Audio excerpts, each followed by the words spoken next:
And welcome to this week's edition of the Pete Mezzetti Show. I'm your host.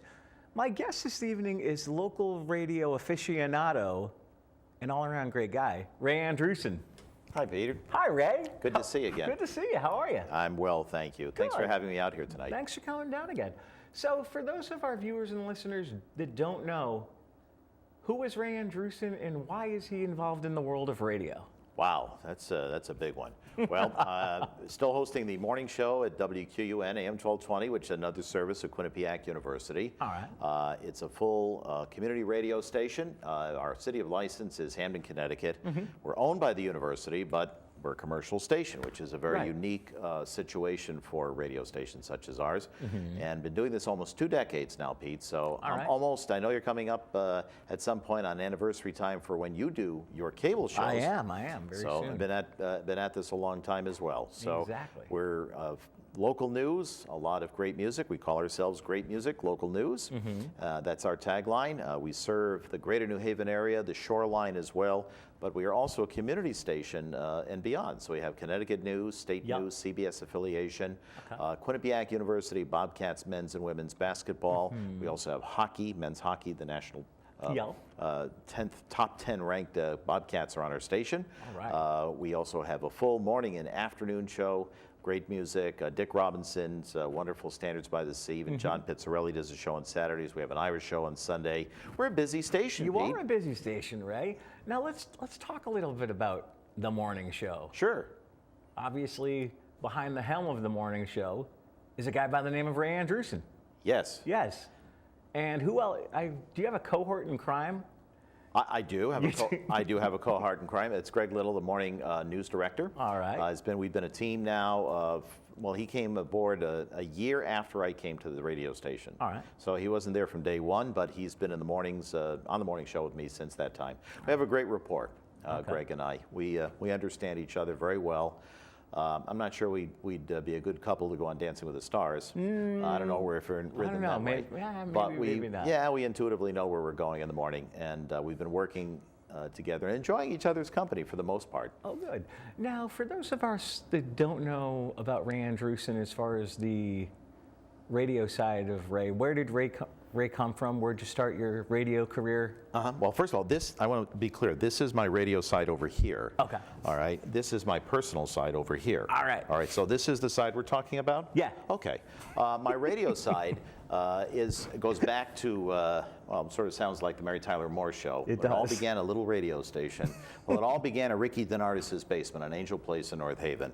I was a radio geek from an early age. I loved and was fascinated by radio stations. I would listen on my father's Grundig radio, this desktop marvelous German radio, to all these faraway stations in Chicago and Buffalo and New York and Boston and any station I could pick up signals from. And I'd listen to, then we're top 40 stations, all news stations, talk stations, faraway baseball games. KMOX in St. Louis had the Cardinals. KDKA in Pittsburgh had the Pirates. And I was just so surprised at how I became enraptured by these faraway stations. To me, it was magical that I could hear these distant places. Now, think about it. This is the age of internet. Okay. So in a second, we're talking with somebody in Mumbai or someone who's in Cairo or in Barcelona. So we have worldwide access instantly. But in those days, you had to wait till night, the sun went down, to catch a faraway signal from AM radio skip. And that's where you would find, we DXers, distance listeners, were these radio signals from faraway cities. And it intrigued me. So I just got very interested in radio as a little kid listening. And listened to radio probably more than I watched television as a kid. There you go. And made little radio tapes in my friend's basement and pretended to play radio DJ and do newscasts and music jock, that kind of thing. And it just stayed with me. And here I am. I'm still an adolescent doing the same thing I did when I was 12. That's kind of frightening, Pete, isn't it? It is. I'm doing the same thing I did when I was 12. It is. Yeah. That's okay though. So that's my radio side and how it all started and evolved for me. And I've been in the business for 30 years. Okay. With some business background as well. But I love every minute I do of my Yeah. work. My work is a release. I love and I look forward to going in the morning, and no matter where I am at my station in life, whatever's going on in my personal life, which is, I understand, Is that part this of is it? my Right, personal exactly. side. This is my radio side that Pete was referring to. So when this side, I deal with this, Right. and I'm not feeling great, this side restores me. I Right. feel better after my show. All right. Now, as far as programming goes at the station, give us a little bit of a rundown of who does what. Well, there's some people at my station I would like to run down. But I'll start at the morning show. We have the morning show, which is on 6 to 10. It's a live local show with a lot of community news and information and music, really geared for people who are adults Right. and beyond. And it is everything from standards, Carpenter's, Michael Bublé. Yeah. We have on Fifth Dimension. Sinatra. Sinatra's. It's great classic music. It's American. It's not really just the American Songbook, but it's a lot of hits, pop hits from the 60s, 70s, 80s. Whitney Houston, Norah Jones. Yeah. That's our station. All right. A lot of local news and information. During the morning, you probably hear announcements related to about 20 community events, 30 community events, local interviews, local newsmakers are on the station.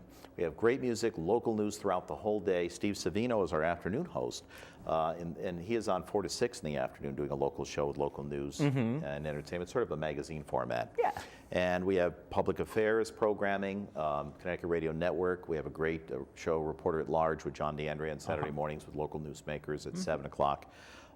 And adult standards with Dick Robinson and John Pizzarelli. It's a classic sound. That's where you hear more Sinatra Exactly. and the jazz musicians. And it's a great Irish show, well-known Irish show, 9 to 11 on Sunday mornings with Sean Canning and Brendan Canning, Sounds of Ireland. So we're very proud of that. And we're on 24/7. You can stream our station, WQUN.com. Right. Get us on your favorite app. Right. Yeah.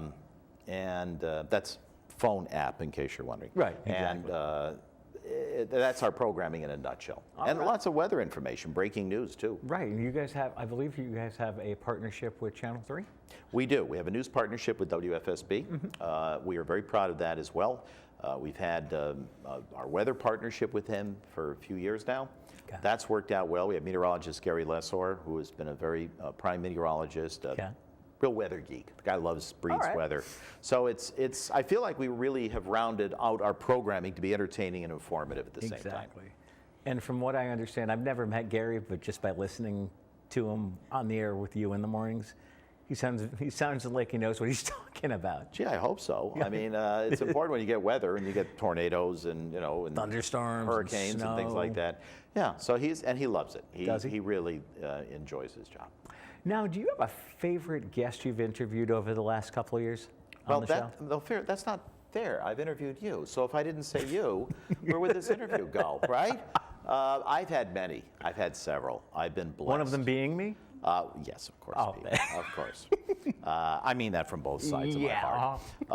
It's great to think about the people like yourself who've come on who do community work, and you're very committed and serious, and you've been here for years doing this now with your great staff and Or I volunteers. should be committed, one of the two. You bet. And it's important to do community work. It is.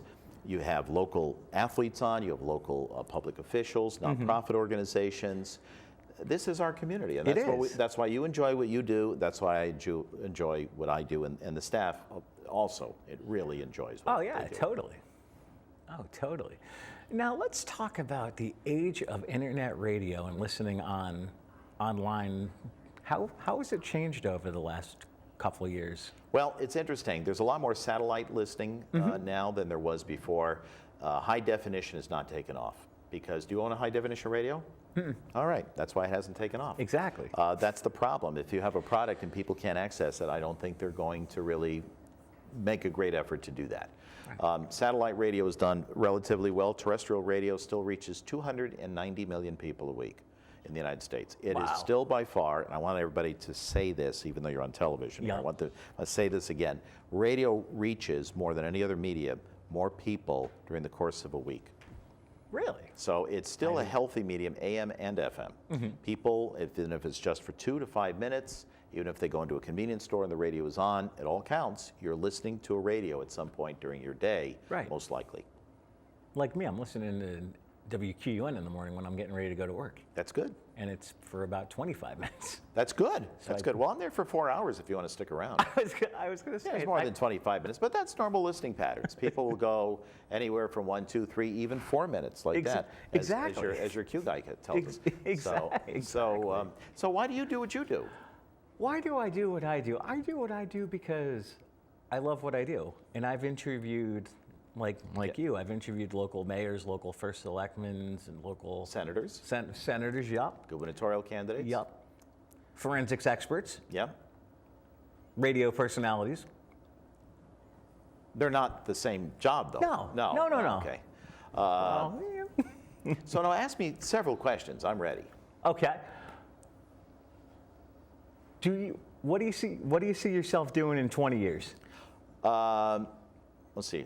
I hope I'm not dead. So I hope I'm breathing. That's a good start right there.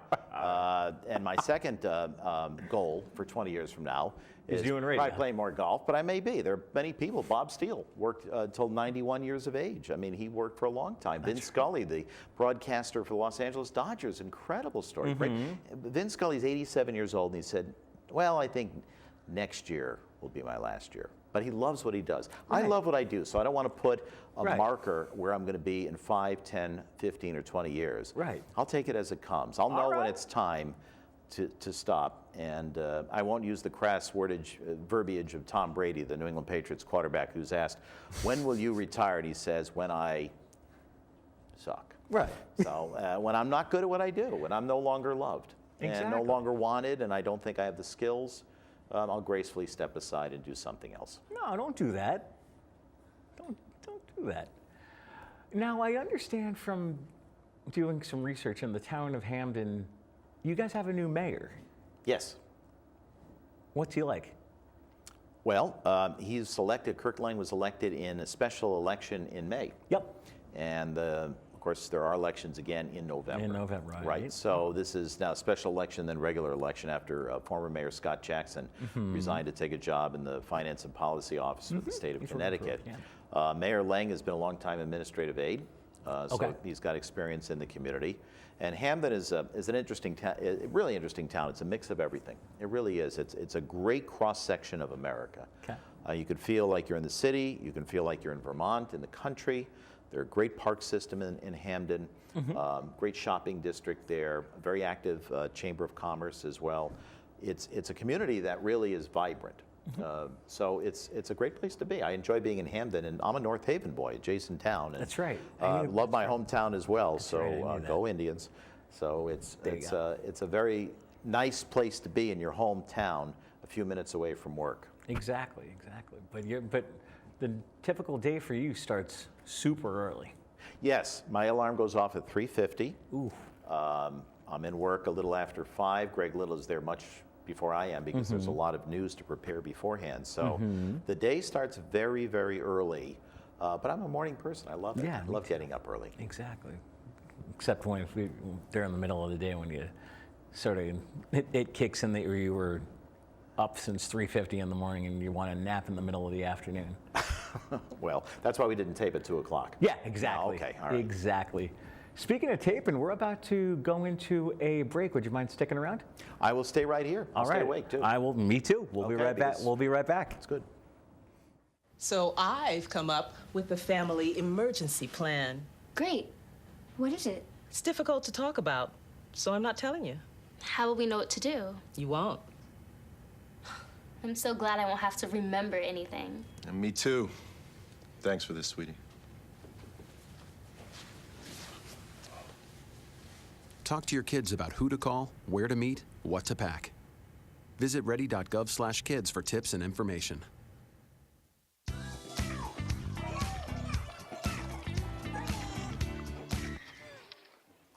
Looks like it's done.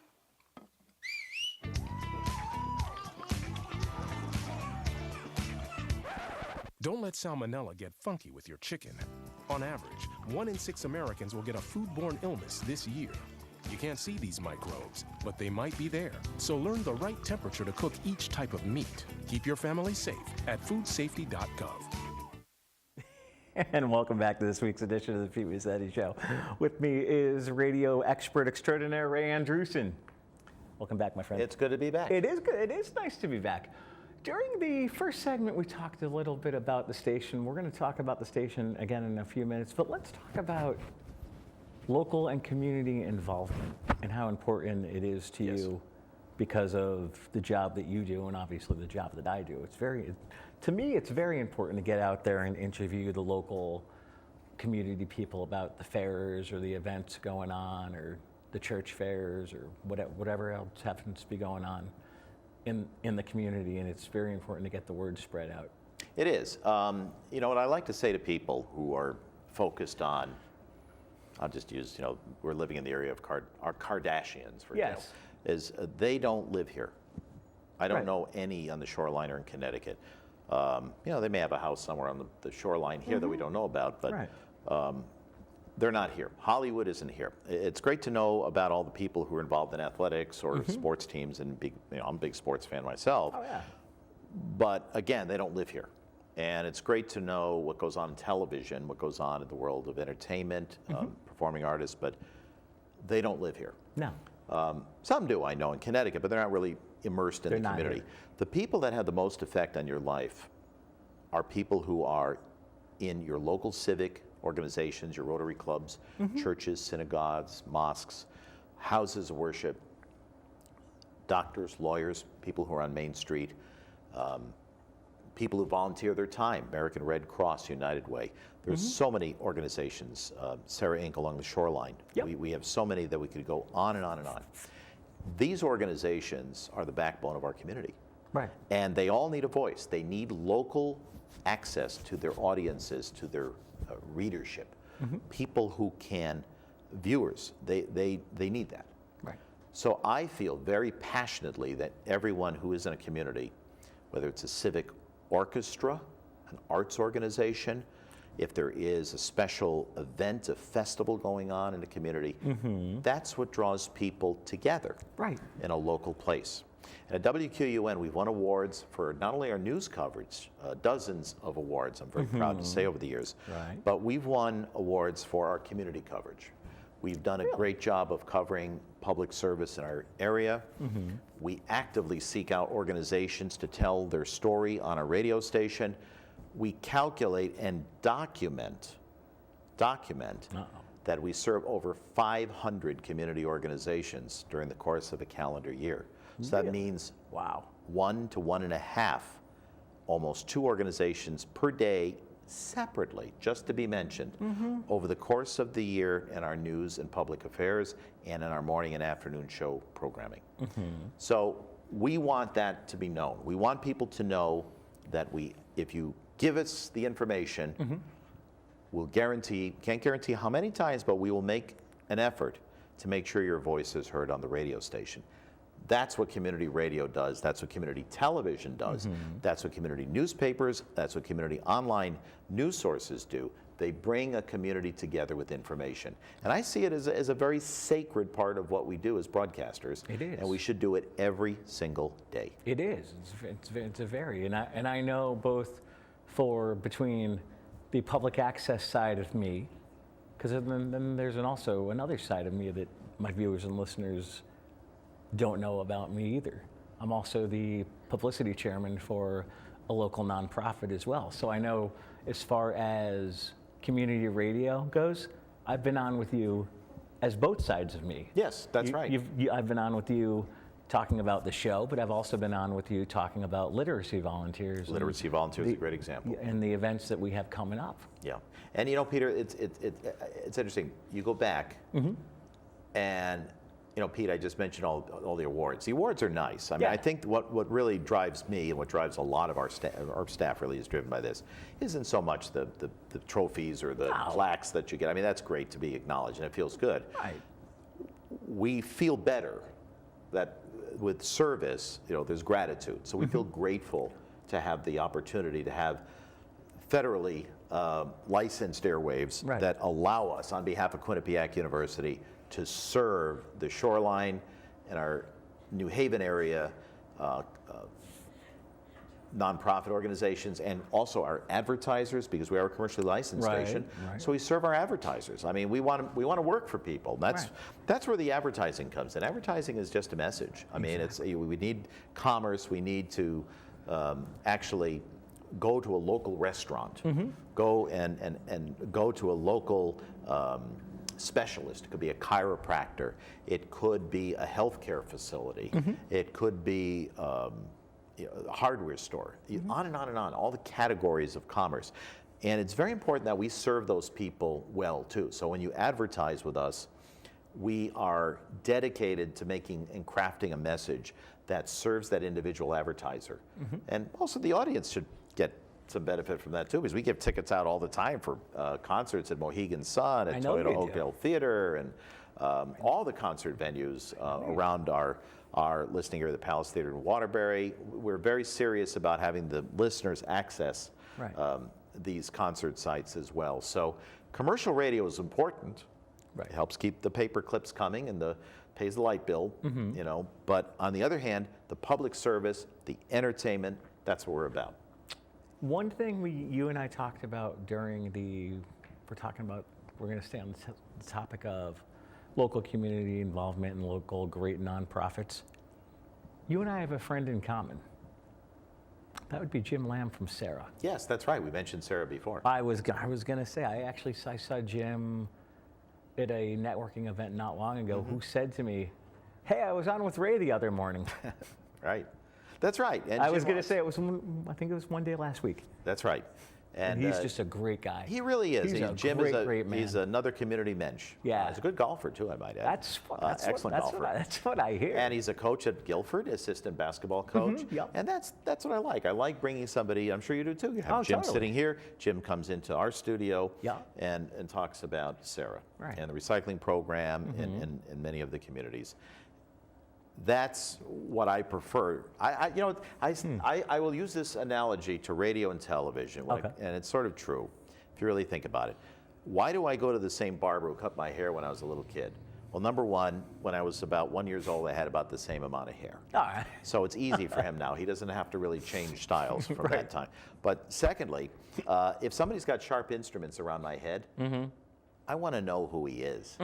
So that's what I mean. You get to know your neighbor that way, and you develop a camaraderie, you develop a friendship, and that's very meaningful. And you mentioned Jim Lamb, who's a good dear friend of yours and mine. Oh, totally. And that's why you really need to stay local. You know, and look at the movement now. We see this not just local in media, where people want some type of community connection. What are we doing with our food? Buy local. Exactly. Farms, local farms, organic produce, farm-to-table restaurants. We are coming back home to our main streets. We're coming back home to our village greens. That's what people want. They want a connection. They want to feel like they're part of something. And that's what I think this type of media offers. Exactly.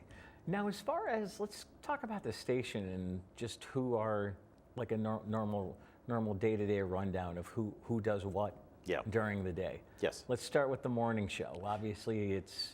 Well, Ray Andrewsen and Greg Little. We do the morning show from 6 to 10. Yeah. We have great music from 10 to 4 during the day. We have Steve Savino's show Monday through Friday, 4 to 6. So that's your Monday through Friday lineup. We have top and the bottom of the hour, local news, CBS News affiliate, Charles Osgood, all the features that come with CBS, business updates throughout the day, weather with Gary Lessor, and our news partnership with WFSB Channel 3. So we have all the meteorologists, Scott Haney, Bruce DePriest, Mark Dixon. They're all with us throughout the day. Mike Cameron, it's Melissa Cole. It's a great group. So that's our weekday programming, plus Bobcats when we have the sports season going on our station. And then over the weekends, we have some big band and American songbook music with Dick Robinson from 8 to 10 on Saturday morning. And then we have John Pizzarelli and Jessica Molaski, a Connecticut native, married together. And they're on from 10 to 12 on Saturday mornings. But before that, we have our public affairs and news programming on Saturdays. John DeAndre hosts, reporter at large, very local event, local lawmakers, local newsmakers are interviewed in his program from 7 to 7:30, and then Steve Kochko and Mark Sims, the deans of the Connecticut radio delegation for From the news, Connecticut Hartford, Radio Network. from Connecticut Radio Network, have host dialogue 7:30 to 8 on Saturdays. We have all that great music going on throughout the day. And also the Irish show from 9 to 11 on Sunday mornings. And we will have a few surprises coming up. I can't tell you what, but I will tickle you a little bit by telling you we have a few changes, a few surprises that I think everybody will like.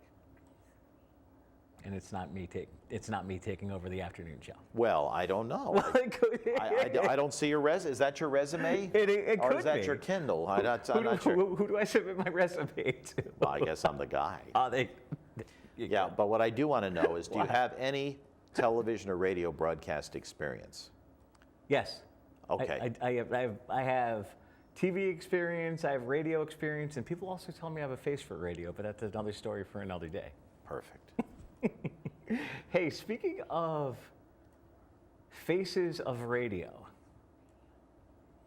you guys actually have a pretty good face for radio in your news department by the name of Jackie Loper.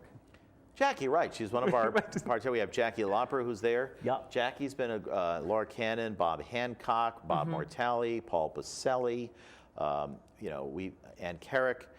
We have been very blessed over the years with some of Connecticut's best news reporters who anchor and go out in the field and cover news for our radio station. And there's a lot of people. I'm sad that I probably have forgotten our list. It should be growing a little bit. Exactly. But in the interest of time, I don't want to go too long. But it's great to know that we have that full staffing. And Jackie has a lot of experience, both print and also in radio. She has. And she seems like she's a lot of fun. I've listened to her in the afternoon when she's filled in for Steve, and she sounds like she's just having a great old time on the air playing stuff, talking to people. Yes, we have. We've been very blessed by that. We really have. We're very lucky. We're very lucky to have the radio station we have. The ownership at Quinnipiac University that's allowed us the freedom to meet our goals, and it's been a great run. Exactly. And you know who else we have to mention and say hello to? Nancy. Nancy Falcone, who's the center of our hub, our office manager. Nancy's been great, and she's been there just as long as I am. All of us That's when right. We're there. She and I are the original two when we started back in 1997. Really? In January of '97 at WQUN, and she's been at it ever since. Wow, very nice. Well, we've got about a minute left in the show. Was there anything you'd like to add before I thank you for coming down, and hopefully we'll do this again soon? Well, I want to thank you for allowing me to come down. Which, there's beautiful studios you have right by the waterfront here in Westbrook. It's a lovely location. I can't thank you enough. I enjoy doing something like this. And it's great to see all your wonderful volunteer staff who do a great job here too. They as I always like to say for volunteers, they don't have to do what they do, but they're doing a great job. Exactly. Hopefully we'll have you on again soon, Ray. Love to come back. All right. Thank you, Peter. Good to see you. On behalf of Ray Andrewsen, I'm Pete Mezzetti. Thanks. Good night, and we'll see you next week.